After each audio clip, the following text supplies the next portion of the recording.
자, 우리 한 목소리로 한번 읽어볼까요? 자, 시작.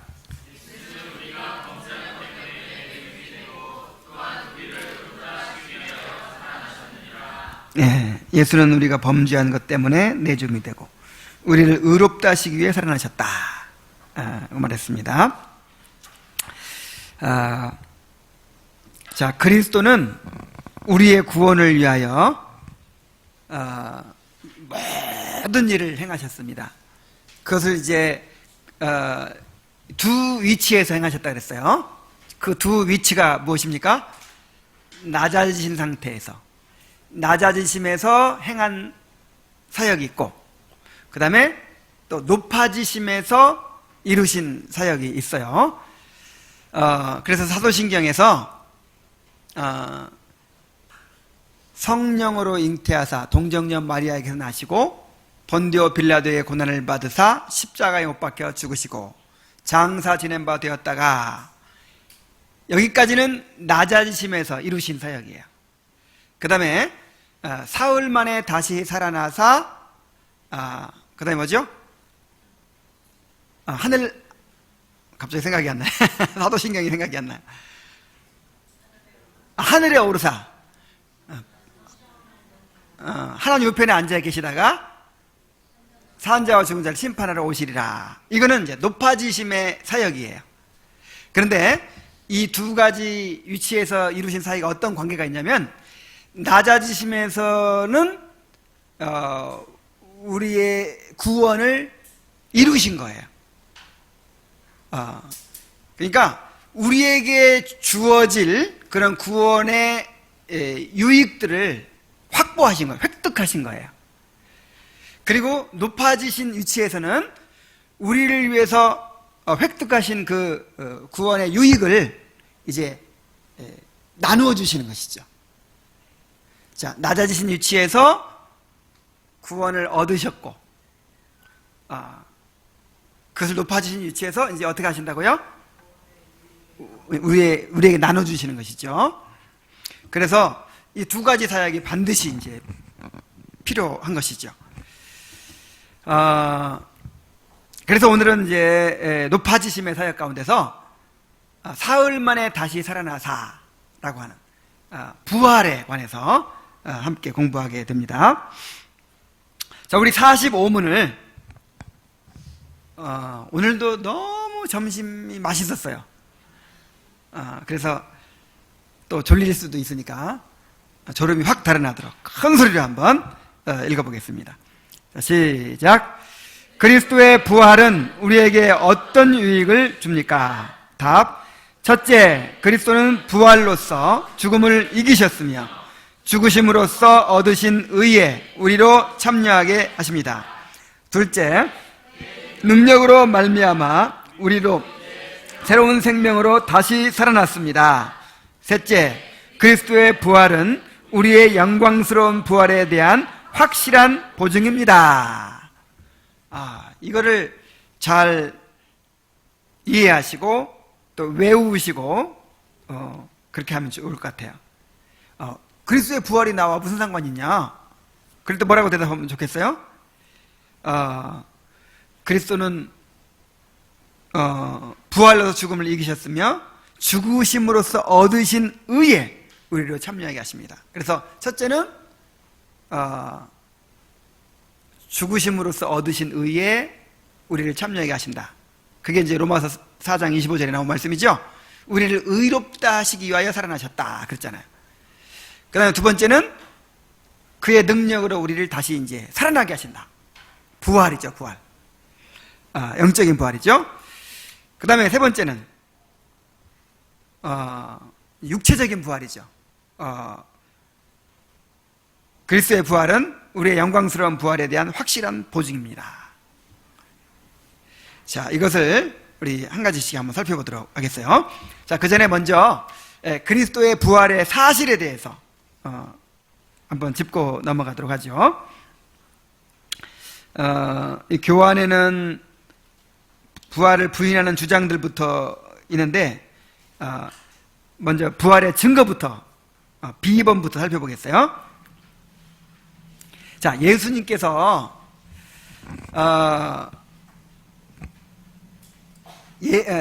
자기가 십자가에 달려 죽으시고 부활할 것을 예언하셨습니다.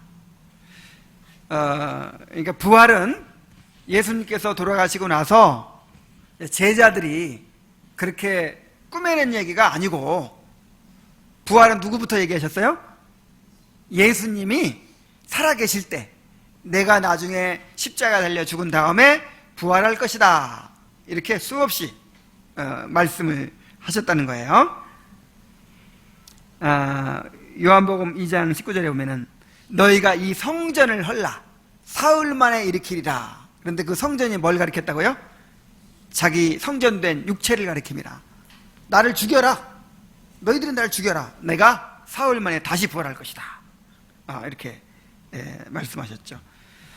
또 마태복음 16장 21절에 한번 찾아봅시다. 마태복음 16장 21절에 보면은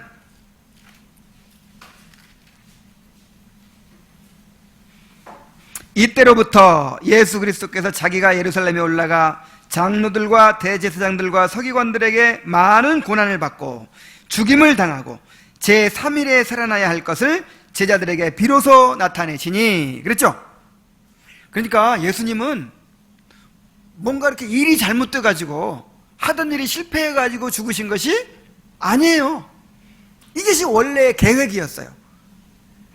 그래서 예수님께서 늘 제자들에게 말씀하셨어요. 내가 장차 예루살렘에 올라갈 것이다. 올라가서 그 예루살렘의 종교 지도자들에게, 대제사장들과 서기관들과 바리새인들에게 잡혀서 죽을 것이다. 많은 고난을 받고 죽임을 당할 것이다. 그리고 어떻게 될 것이다? 제3일에 살아나야 할 것이다. 자, 살아나야 할 것이다. 그렇게 되어야만 한다는 거예요. 그래야만 우리의 구원이 이루어진다는 거예요.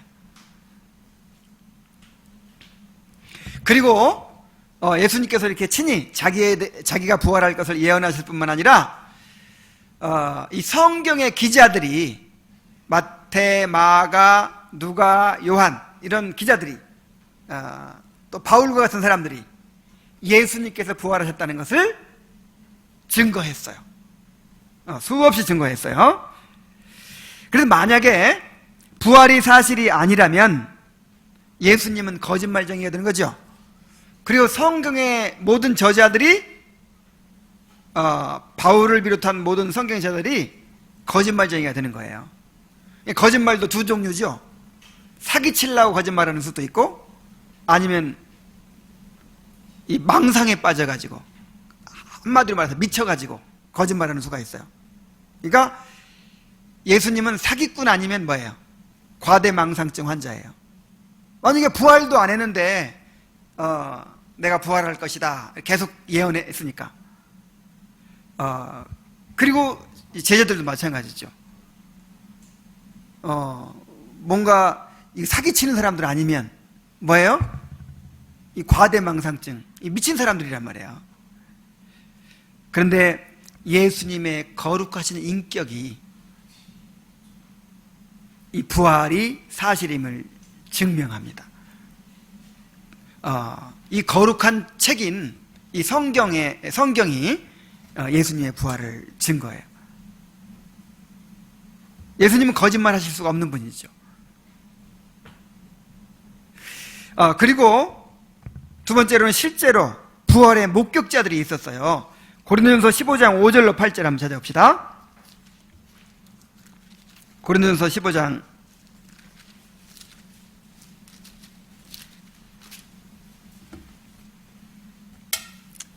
5절부터 봅니다.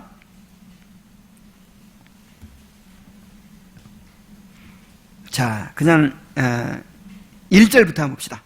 형제들아, 내가 너희에게 전한 복음을 너희에게 알게 하노니 이는 너희가 받은 것이고 또 그 가운데 선 것이라. 너희가 만일 내가 전한 그 말을 굳게 지키고 헛되이 믿지 아니하였으면 그로 말미암아 구원을 얻으리라. 내가 받은 것을 먼저 너희에게 전하였노니 이는 성경대로 그리스도께서 우리 죄를 위하여 죽으시고 장사 지낸 바 되었다가 성경대로 사흘 만에 다시 살아나사. 자, 내가 받은 복음을 내가 너희에게 전했다. 나도 전해받은 복음을 너희에게 전했다. 그러면서 이 이야기를 하죠. 그래서 이 기독교 복음을 가장 간단히 요약하면 바로 이 3절이 되는 거예요. 3절. 자, 기독교 복음이 뭡니까? 성경대로 그리스도께서 우리를 위하여 죽으시고, 또 4절, 장사 지낸 바 되었다가 성경대로 사흘 만에 다시 살아나사. 그러니까 그리스도께서 우리를 구원하시기 위해서 죽으셨다가 부활하셨다. 이게 복음이에요. 이게 복음을 요약하면 십자가와 부활이에요. 그런데 5절 보세요. 자, 살아나셔가지고 혼자만 살아나고 마는 게 아니고 게바에게 보이시고, 게바가 누구예요? 베드로죠. 베드로한테 나타나셨어요. 그리고 후에 12제자에게와 그 후에 500여 형제에게 일시에 보이셨나니 그 중에 지금까지 대다수는 살아있고 어떤 사람은 잠들었으며, 그 후에 야고보에게 보이셨으며, 그 후에 모든 사도에게와 맨 나중에 만삭되지 못하는 난자 같은 내게도 보이셨느니라.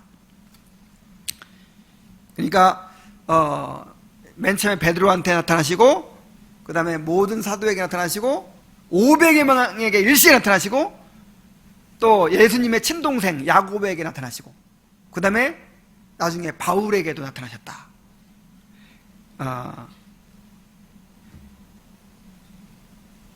그래서 이 부활의 목격자들이 이렇게 많이 있어요.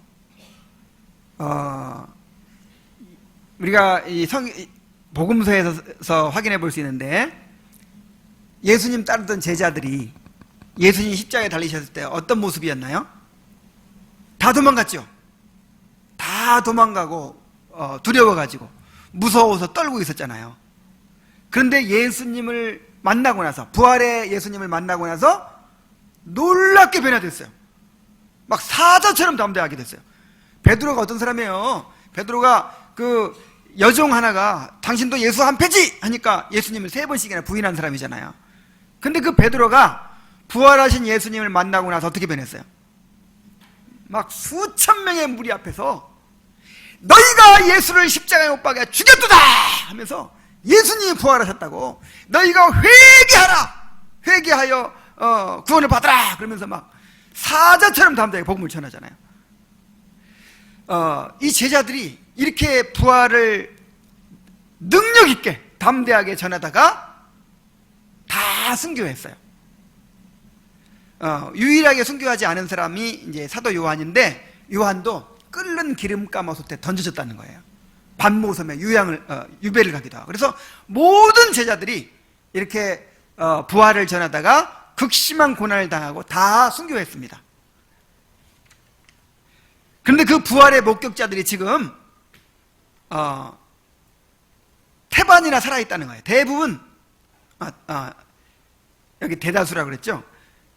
개역성에 태반이나 아직 살아있어요. 아직도 그 목격자들이.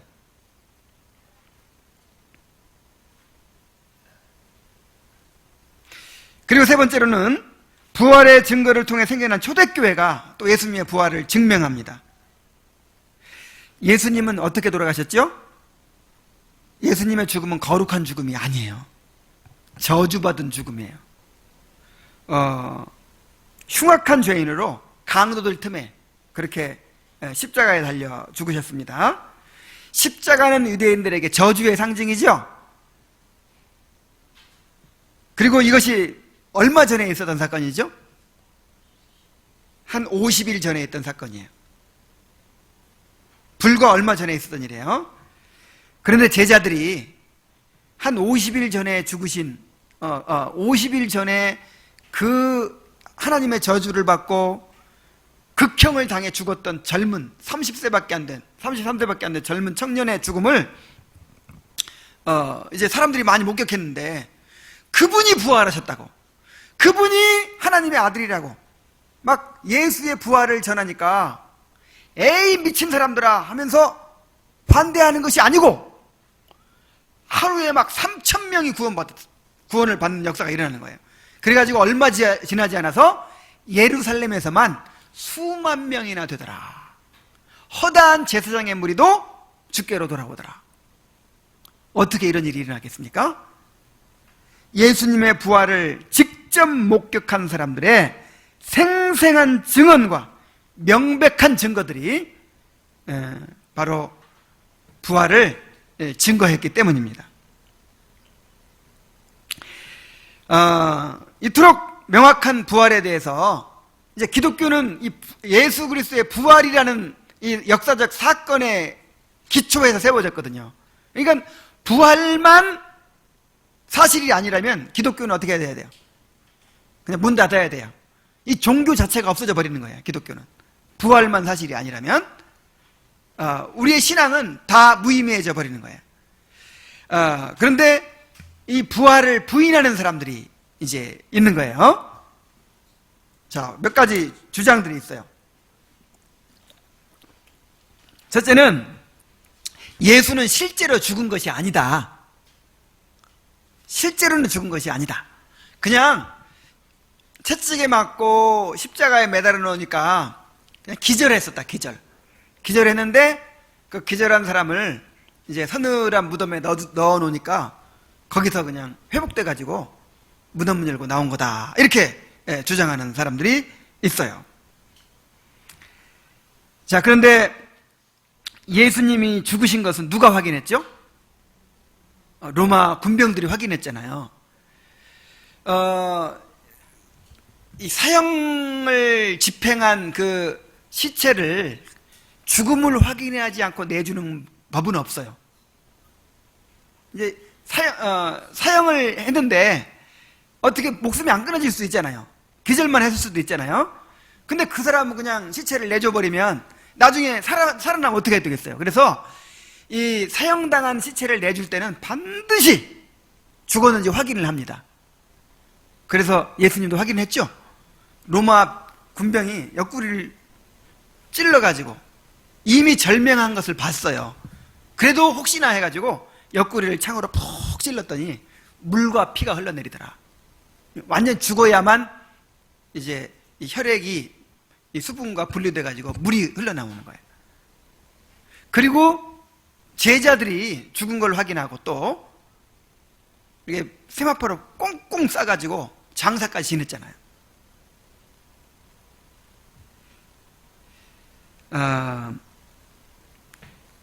그래서 예수님이 그냥 기절했었다. 이걸 기절설이라고 하는데 이것은 말도 안 되는 것입니다. 그 다음에 이제 또 많은 주장이 뭐냐면 제자들이 예수님의 시체를 감춰놓고 부활했다고 헛소문을 퍼뜨렸을 것이다. 이렇게 생각하는 거예요. 그러니까 예수님의 자기들이 따르던 분이니까 그 예수님을 높이고 많은 사람들을 예수님 따르게 만들기 위해서 예수님을 신격화하기 위해서 예수님이 부활했다고 헛소문 낸 거다. 이렇게 얘기를 하는 거죠. 근데 아까도 말씀드렸다시피 제자들은 부활을 증거하는 것 때문에 극심한 박해를 받고 대부분 순교했어요. 근데 지금은 우리가 복음 전할 때 뭐만 주로 정하죠? 십자가만 전하죠. 근데 이 초대교회 당시에는 이 사도행전을 보면 항상 복음 전할 때 뭐를 전해요? 부활을 전해요. 부활의 도 전함을 싫어하거늘 이렇게 하잖아요. 물론 부활만 전하는 건 아니죠. 십자가와 부활을 함께 전하는 거죠. 이 부활을 전하는 것 때문에 예수 그리스도께서 부활하셨다는 그 주장 때문에 죽은 거예요. 근데 사람이 거짓말로 꾸며낼 때는 반드시 어떤 유익을 얻기 위해서입니다. 그렇죠?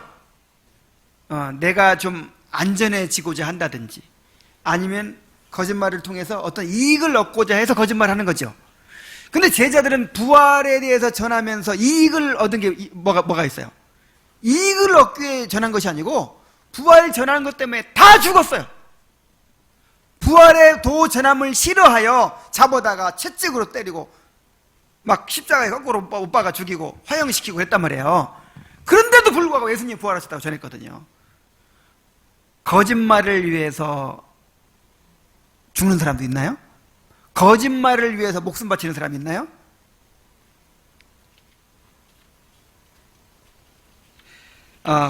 정말 말이 안 되는 것이죠. 그 제자들의 그 놀라운 변화를 보아서도 정말 이 부활이 확실하다는 것을 알 수 있단 말이에요. 그 다음에 또 한 가지 주장은 뭐냐면 유대인들이나 로마 군병들이 시체를 감추었을 것이다 하는 거예요. 누가 감췄다고요? 그 유대인들이나 로마 군병들이 시체를 딱 감춰 놓으니까 이제 제자들이 예수님이 부활했다고 이렇게 소문을 퍼뜨린 거죠.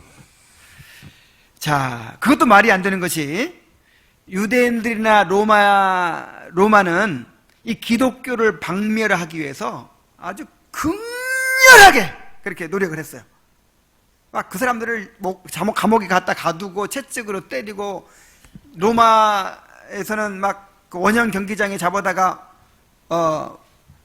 막 짐승의 밥이 되게 하고, 하여간 온갖 방법으로 핍박하고 박해하고 죽였잖아요. 근데 기독교를 박멸할 수 있었나요? 오히려 로마 제국 전체가 기독교에 의해서 정복당하고 말았어요. 만약에 유대인들이나 로마가 이 예수님의 시체를 감췄다면 그렇게 박해할 필요가 없는 거예요. 막 제자들이 예수가 부활했다 하고 돌아다닐 때 어떻게 하면 돼요? 시체 딱 갖다가 너희들이 부활했다고 주장하는 시체가 여기 있다 하고 보여주면 어떻게 되겠어요? 그날로 기독교는 그냥 문 닫는 거예요.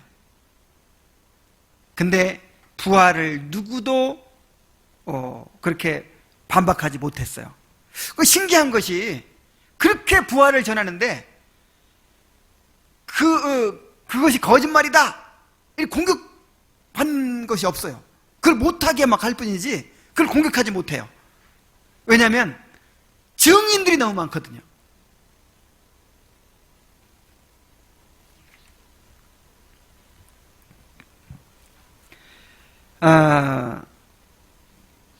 그리고 또 한 가지가 뭐냐면은 제자들이 환상을 본 것이다 그렇게 생각하는 거예요. 사람이 너무나도 사모하고 막 그리워하고 그러면 헛것이 보이죠. 막 꿈에도 보이고 막 꿈이 아니라도 헛것이 보이잖아요. 그러니까 예수님이 돌아가시고 나니까 제자들이 너무 그리운 거예요. 그래가지고 예수님 하다 보니까 막 예수님의 환상이 보여서 헛것이 보였어요. 그래서 예수님이 부활했다고 하는 것이다 이렇게 주장하는 거죠.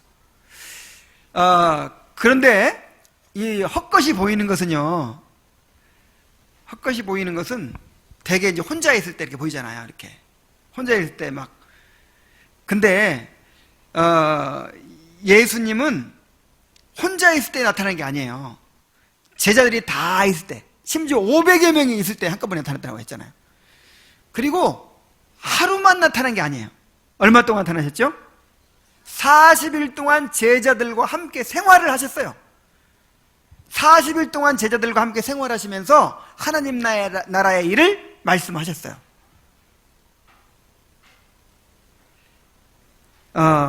그래서 이것은 환상이 아니고 헛것을 본 것이 아니고 정말 예수님께서 육체로 부활하신 것이죠. 그리고 이제 한 가지 마지막으로 어떤 주장이냐면 부활을 했다고 인정해요. 부활했다고 인정하는데 그 부활의 의미를 바꿔버리는 거예요. 육체가 우리 눈에 보이는 이 몸이 살아나는 게 아니고 영이 살아난 거다. 영이 부활한 거다. 이단들이 이렇게 많이 얘기하죠. 근데 여러분, 우리도 죽으면요 영은 살아요. 영은 부활할 필요가 있어요, 없어요? 영은 안 죽는 거예요. 우리가 죽어도 육체만 죽지 영은 살아서 하나님께 가는 거잖아요. 영이 부활했다는 말은 이건 하나만 하는 말이에요. 부활할 때는 육체를 얘기하는 것이지. 그리고 또 이제 이 자유주의자들, 이런 그 성경을 문자 그대로 믿지 않고 기적을 믿지 않는 그런 이제 인간의 이성을 앞세우는 그런 자유주의자들이 있어요. 그런 사람들은 어떻게 주장을 하냐면 부활했다. 부활하긴 했는데 그 예수님의 정신이 민중 속에 되살아난 것이다. 그럴싸하게 이렇게 얘기해요. 그러니까 예수님을 혁명가로 보거든요. 그런 사람들은 막 이 불의에 항거하고 막 이런 불의한 권력에 항거한 그런 이제 혁명가로 생각을 하는데, 오늘날 이 민중들이 막 불의에 대항해서, 독재 권력에 대항해서 막 이렇게 민중들이 막 일어나요. 그럼 거기에 예수의 정신이 부활한 거야. 자, 이런 식으로 교묘하게 부활을 부인하는 사람들이 있어요. 그러나 성경은 명백하게 예수님께서 육체로 부활하셨다는 것을 증거하고 있어요. 예수님이 육체를 입고 딱 나타나시니까 제자들이 두려워하면서 그 보는 것을 영으로 생각하는지라. 그러니까 예수님이 나는 영이 아니다 그렇게 주장하셨죠. 영은 몸이 없으되 나는 몸이 있느니라. 그러면서 만져봐라. 몸을 만져보게 하셨어요. 그리고 여기 어디 먹을 것이 없느냐? 그래서 생선 한 토막 있는데요, 가져와라. 생선을 막 잡수셨어요. 자, 배고파서 잡수셨을까요? 왜 잡수셨을까요? 예수님은 이 부활의 몸은 이제 옛날 몸이 아니야. 부활의 몸은 영화된 몸이기 때문에 배고프지 않아요. 근데 제자들이 영으로 생각하니까 내가 몸으로 부활했다는 것을 증명해 보이시기 위해서 그 앞에 생선을 잡수신 거예요. 예수님은 몸으로 이렇게 부활하셨습니다. 자, 이렇게 예수님께서 몸으로 부활하신 이 사건이 바로 우리의 구원을 이루시는 결정적인 사건이 됐다 이 말이에요. 자, 그래서 이 부활의 유익이라는 말은 예수님께서 부활을 통해서 우리 구원에 어떤 역사를 이루셨는가 하는 것입니다. 자, 뭐라고 했습니까? 그리스도는 부활로 죽음을 이기셨으며 죽으심으로써 얻으신 의에 우리로 참여하게 하신다 그랬죠. 내가 좀 끊어있기를 잘못하니까 다시. 자, 그리스도는 부활로 죽음을 이기셨으며 죽으심으로써 얻으신 의에 우리로 참여하게 하신다 그랬죠. 그러니까 예수님께서 이제 부활하신 것은 죽음을 이기신 사건이에요. 자, 죽음을 이기신 사건이고, 그 다음에 죽으심으로써 얻으신 의에 우리를 참여시키기 위해서 부활하셨다. 아까 그랬죠? 예수님이 낮아지신 위치에서는 어떤 것을 행하셨다고요? 이제 돈을 벌어 놓으신 거야. 그러니까 옛날에는 중동에 사우디아라비아에 이렇게 이제 돈 벌러 간 아빠들이 많았어요. 자, 돈 벌러 열심히 갔죠. 가서 돈을 많이 벌었죠. 그 다음에 어떻게 해야 돼요? 거기서 그냥 있어버리면 되겠어요? 안 되겠어요? 안 되겠어요? 그럼 아무 소용이 없어. 그 돈 가지고 어떻게 해야 돼? 와가지고 이제 집에 집도 사주고 줘야죠. 그런 것처럼 예수님께서 이렇게 육체를 입으시고 이 땅에 계실 때는 말하자면 우리의 구원을 버으신 거예요. 우리의 구원의 유익을 획득하신 거예요. 그 다음에 이제 그거를 이제 우리에게 나눠주시기 위해서 부활하신 거예요.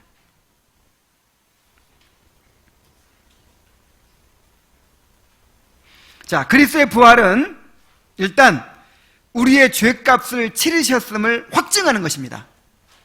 만약에 예수님께서 부활하지 못하셨으면 어떻게 될까요? 예수님이 우리를 위해 십자가에 달려 죽으셨다고 하는데 예수님이 부활하지 않으셨다면 과연 내 죄가 진짜 사해졌는지를 알 수가 없는 거예요. 예수님께서 하나님께서 나 대신 예수님의 제물을 받으신 거잖아요. 근데 받으셨는지 안 받으셨는지 확인할 길이 없어. 그런데 예수님께서 부활하심으로써 내 죄가 완전히 사해졌다는 것과 하나님께서 그 재물을 기쁘게 받으셨다는 것을 증명한 일이 된 거예요. 만일 죄가 남았다면 예수님은 부활할 수가 없었을 것입니다.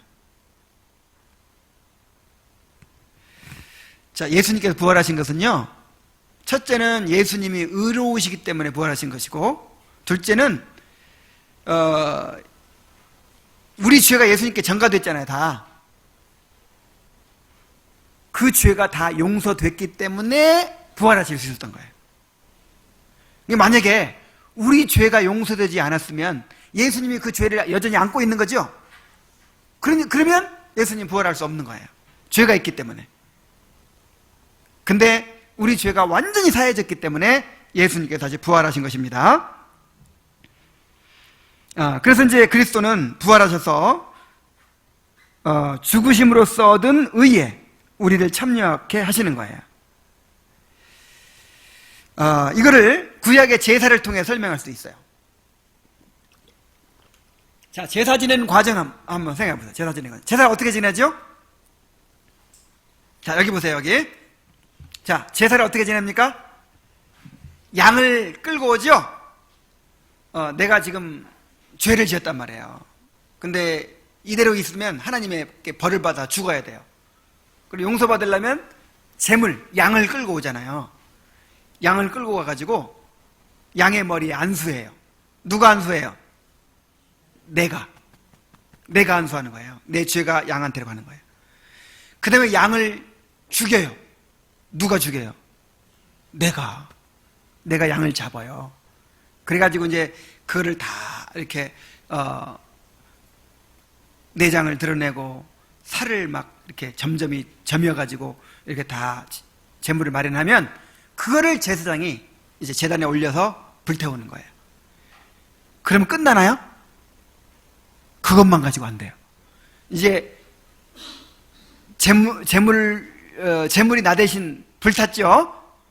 그러면 그 제물의 피를 받아가지고 그때부터 제사장이 필요한 거예요. 제사장이 성소에 들어가요. 성소에 들어가서 그 성소 그 휘장에 뿌려요. 그러면 이제 내 죄가 다 어디로 가버리죠? 성소로 가버린 거예요. 그리고 또 대속죄일 날은 그 휘장 넘어서 이제 지성소에까지 들어가가지고 이제 피를 뿌려요.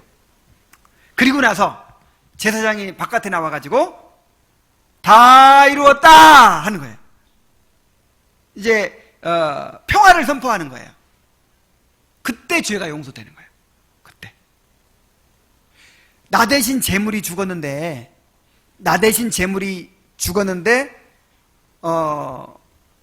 이제 그걸로 끝났다. 제사장이 그냥 성소에 안 들어갔다. 그럼 어떻게 될까요? 죄는 그대로 있고 우리는 사함받지 못하는 거예요.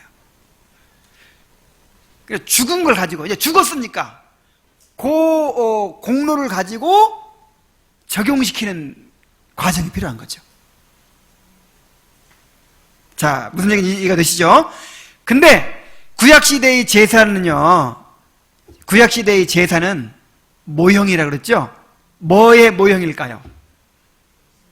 예수님의 십자가와 부활의 모형이에요.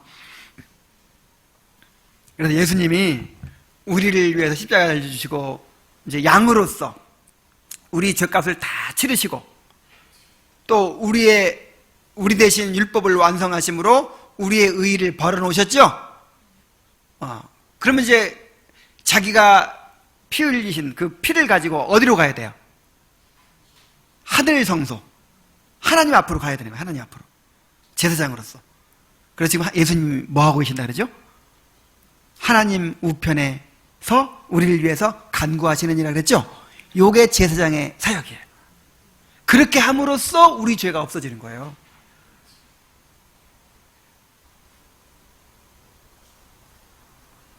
그래서 예수는 우리의 죄를 위하여 내어줌이 됐다 하는 말은 양으로서 우리 대신 그 양으로서 이제 죄값을 치르신 것을 말하는 것이고, 우리를 의롭다 하시기 위하여 살아나셨느니라 하는 말은 제사장으로서 이제 자기 피를 가지고 하나님께 가가지고 하나님 앞에 나아가서 우리를 중보하시는 것, 우리를 위해서 벌어놓으신 그 의의를 우리에게 이제 적용시키는 그런 사역을 하시는 것입니다. 그래서 만일 그리스도가 부활하지 않았다면 우리는 여전히 죄 가운데 있을 것이라고 바울은 말하고 있어요. 고린도서 15장 17절에 한번 찾아봅시다. 고린도전서 15장 17절. 그리스도께서 다시 살아나신 일이 없으면 너희의 믿음도 헛되고 너희가 여전히 죄 가운데 있을 것이요. 그랬죠? 십자가에 달리셨더라도 부활하여 그것을 하나님 앞으로 가지고 가서 하나님 앞에서 이제 완전히 받아들여지지 않으면 우리 죄가 그대로 있을 거란 말이에요. 그러니까 부활해야만, 그래서 하늘로 오르셔야만 우리 죄가 없어지는 거예요. 자, 그래서 첫 번째는 예수님의 부활의 유익, 첫 번째는 뭐라고요?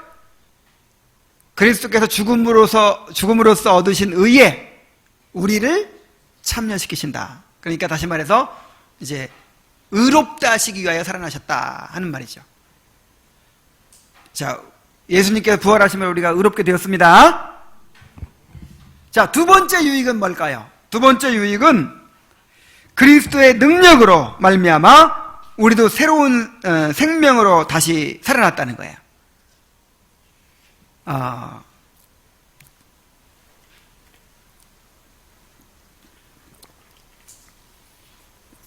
자, 누구의 능력으로? 그리스도의 능력으로. 자, 여러분, 그리스도가 부활하실 때 누구의 능력으로 부활하셨을까요? 네? 그리스도가 부활할 때 누구의 능력으로 부활했을까요? 자, 성부 하나님의 능력일까요? 아니면 예수님 자신의 능력일까요? 아니면 성령의 능력일까요? 성경에 보면은 하나님이 그를 일으키셨다고 돼 있고, 또 하나님의 영이, 성령이 그를 일으키셨다고 돼 있고, 또 자기가 그렇게 일어났다고 돼 있어요. 너희가 이 성전을 헐라. 누가 일으키리라? 내가 일으키리라. 누가 부활한 거예요? 이게 아까 또 삼위일체, 그 천지창조하신 그 원리가 여기에도, 그러니까 하여간 모든 일에 삼위 하나님이 함께 하신다. 이걸 기억해야 돼요. 자, 부활의 주체가 누구예요? 성부 하나님이시죠? 성부 하나님이신데, 성부 하나님이면 꼭 누구를 통해서 하신다? 성자를 통해 하신다. 또 성자는 누구를 통해 그를 이루신다? 성령을 통해서. 그러니까 성부 하나님이 성자 자신을 통해서 그 다음에 부활시키셨고, 또 성자는 성령을 통해서 그 일을 이루신 거예요. 그러니까 삼위 하나님의 역사예요, 부활도. 자, 우리 삼위일체 배울 때 이런 명제를 얘기한 적이 있어요. 성부는 성자와 성령을 통하여 스스로 모든 일을 행하시며, 성자께서는 성령을 통하여 성부의 모든 일을 행하시며, 성령께서는 성부와 성자의 모든 일들을 자기 자신을 통하여 행하신다. 그러므로 성부께서는 성자 자신을 통하여 성자를 일으키신 것이요, 그 자신이 성령으로 자기 자신을 일으키신 것입니다. 그리스도께서 성령을 통해서 자기 자신을 일으키신 거예요. 그래서 결국 부활은 삼위 하나님의 역사라고 할 수 있고, 예수님께서 자기 능력으로, 자기의 능력으로 스스로 부활하신 거라고도 할 수 있는 거예요. 왜냐하면 예수님의 신성은 돌아가시는 것이 아니잖아요. 예수님은 자기 능력으로 부활하셨습니다.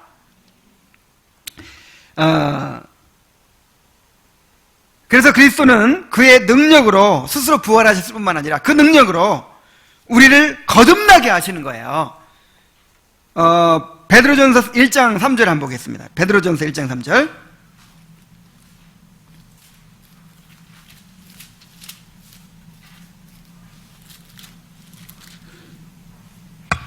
우리 주 예수 그리스도의 아버지 하나님을 찬송하리로다. 그의 많으신 긍휼대로 예수 그리스도를 죽은 자 가운데서 부활하게 하심으로 말미암아 우리를 거듭나게 하사 산 소망이 있게 하시며, 그랬죠?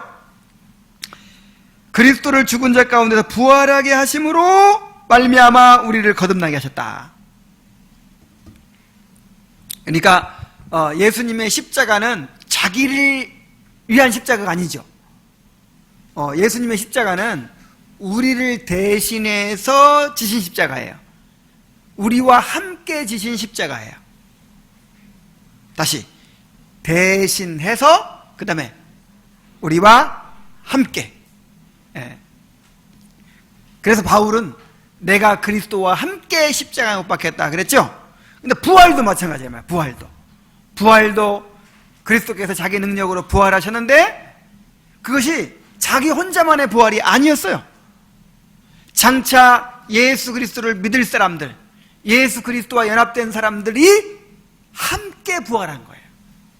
그래서 예수님을 믿는 사람은 예수님과 함께 부활하게 되는데, 이제 먼저는 영혼이 거듭나는 거예요.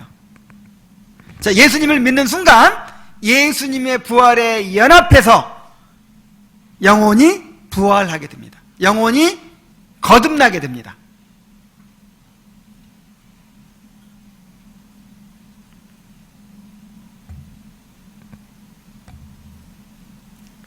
자, 거듭나는 것으로 끝나는 것이 아니고 또한 거듭난 자들이 이제 부활의 새 생명 가운데 살아가게 되는 거예요. 자, 이것을 한번 찾아봅시다. 로마서 6장 4절 말씀입니다. 로마서 6장 4절.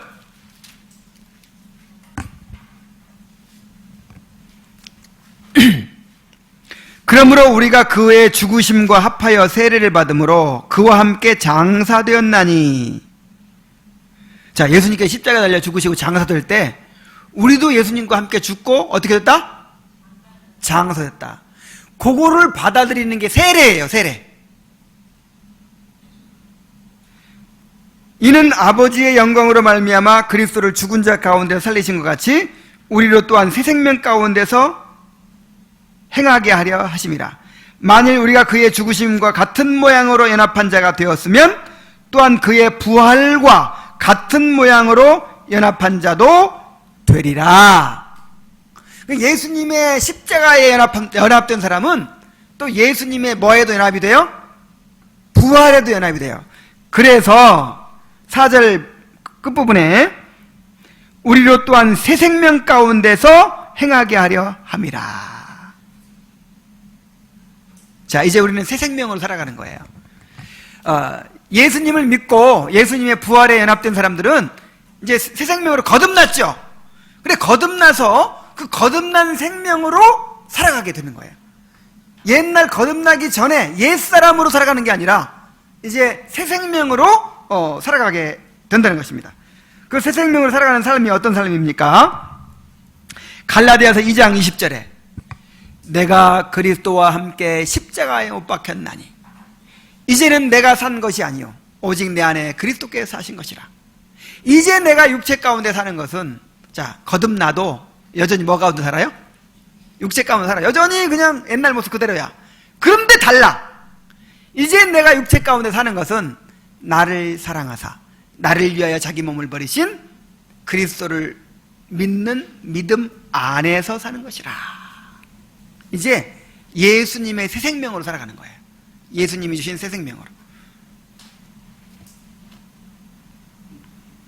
골로새 3장 1절로 3절 보세요. 이것을 더 구체적으로 얘기합니다. 골로새서 3장 1절로 3절.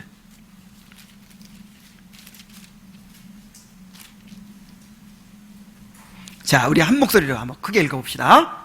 시작. 그러므로 너희가 그리스도와 함께 다시 살리심을 받았으면 위의 것을 찾으라. 거기는 그리스도께서 하나님 우편에 앉아 계시느니라. 위의 것을 생각하고 땅의 것을 생각하지 말라. 이는 너희가 죽었고 너희 생명이 그리스도와 함께 하나님 안에 감추었음이니라. 자, 그리스도 안에서 이제 새 생명으로 살아가는 사람 어떻게 살아간다고요? 이제는 땅의 것을 생각하지 않고 어디 것을 생각해요? 위의 것을 생각해요. 왜냐하면 옛날에 그 땅의 것을 바라보면서 그렇게 살아가던 우리가 어떻게 됐다고요? 죽었어요. 이제 죽어버렸어. 이제는 하나님의 자녀로 새롭게 태어난 거예요. 북한에 살던 사람이 북한에 살면서 아침마다 일어나서 김정은 지도자 동지한테 인사드리고 맨날 그렇게 살던 사람이 탈북을 했어요. 그래가지고 대한민국으로 넘어왔어요. 그래서 이제 대한민국 국민이 됐어요. 그럼 사람은 똑같은 사람인데 옛날 북한에 살던 북한 인민으로서의 그 삶은 어떻게 된 거예요? 끝난 거죠. 이제는 이제 북한을 바라보고 주체 사상을 추구하고 그렇게 살지 않아요. 이제는 이 대한민국의 국민으로서 그렇게 대한민국을 바라보며 그렇게 살아요. 그런 것처럼 우리가 예수를 믿는 순간 옛날 땅의 것을 바라보며 땅에 속했던 그 옛사람은 죽어버린 거예요. 이제 그리스도 안에서 새 생명을 가진 천국 백성으로 살아가는 것입니다. 다시 로마서로 한번 가봅시다. 그렇게 구체적으로 살아가려면 어떻게 해야 되는지. 로마서 6장 12절을 한번 보겠어요.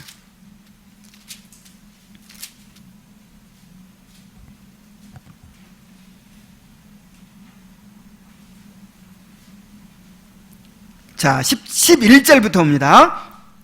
자, 그런데 그게 쉽게 돼요, 안 돼요? 북한에서 하도 오래 살다 보니까 남한에 내려왔는데 그냥 누가 지나가서 부르려고 하는데 동무 이렇게 북한말이 나와버리는 거예요. 그걸 고쳐야겠죠. 그런 것처럼 자, 이와 같이 너희도 너희 자신을 죄에 대하여는 죽은 자요 그리스도 예수 안에서 하나님에 대하여는 살아있는 자로 여길지어다. 이제는 죄가 더 이상 지배하지 못하고 죄와 상관없는 그런 사람이 됐다고 자기를 간주해야 돼요. 그리고 이제 하나님에 대해 살아난 사람이에요. 하나님의 영광을 위해 살고 하나님을 즐거워하며 사는 사람이 이제 된 것입니다. 근데 옛 습관이 남아있기 때문에 12절이 필요하죠. 그러므로 너희는 너희 죄가 너희 죽을 몸을 지배하지 못하게 하여 몸의 사역에 순종하지 말고 또한 너희 죄를 불의의 병기로 무기로 죄에게 내주지 말고 오직 너희 자신을 죽은 자 가운데서 다시 살아난 자 같이 하나님께 드리며 너희 지체를 의의 무기로 하나님께 드리라. 끊임없이 막 옛사람의 잔재가 남아있어요. 아직도 북한에서 하던 버릇이 아직도 남아있어. 그걸 어떻게 해야 돼요? 죽이라고 해요. 죽이라고. 그리고 이제 하나님께 자기를 드리라고요. 자기 몸을 죄에게 드리지 말고 하나님께 드리라고요. 자, 이것이 바로 성화의 삶입니다. 이것이 새 생명 가운데 살아가는 그런 그리스도인의 삶이죠. 그래서 그리스도의 부활의 유익 두 번째는 뭐예요? 그의 능력으로 새 생명을 얻게 하신다 하는 거예요. 새 생명을 얻고 새 생명 가운데 살아가게 하시는 거죠. 자, 세 번째 유익이 있습니다. 그리스도의 부활의 세 번째 유익은 뭐냐면 그리스도의 부활은 우리의 부활에 대한 확실한 보증이다 그랬어요.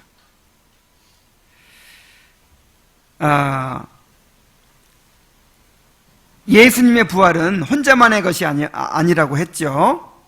골로새 1장 18절 봅시다. 골로새 1장 18절.